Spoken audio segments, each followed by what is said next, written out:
என்னடா சமைக்கலாம் அப்படின்ட்டு யோசிக்கிறதே டெய்லி ஒரு கன்ஃபியூஷனாக இருக்குது. இன்றைக்கி களை வைக்கிற மாதிரி சமைக்கலாம் அப்படின்ட்டு அடுப்பில் வந்து குக்கரை வச்சுட்டு அதுக்கப்புறம் அப்படியே தோட்டத்துக்கு ஓடியாச்சு. இப்போ ஃபஸ்ட்டு பறிக்கிறது வந்து பொடுதலை.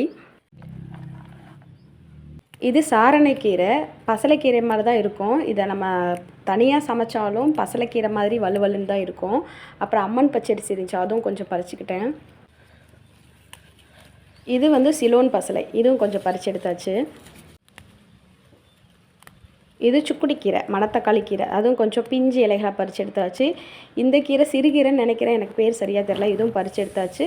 அதுக்கப்புறம் இது முள்ளுக்கீரை, இதுவும் பறித்து எடுத்தாச்சு. முள் பயங்கரமாக இருந்துச்சு. அப்புறம் கரிசலாங்கண்ணி பார்க்குறக்கு அப்படியே பளிச்சுன்னு பசுமையாக இருந்துச்சு, அதுவும் கொஞ்சம் பறித்து எடுத்துட்டேன். வெள்ளை கரிசலாங்கண்ணி.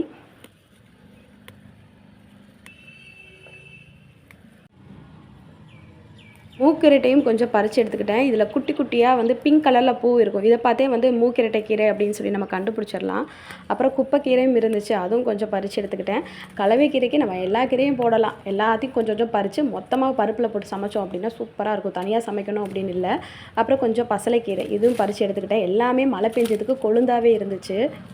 அப்புறம் என்ன பறித்தோம், அப்புறம் என்ன சமைச்சோம் அப்படின்னு சொல்லிட்டு அடுத்த ஷார்ட்ஸ் வீடியோவில் பார்க்கலாம். Tata, bye bye.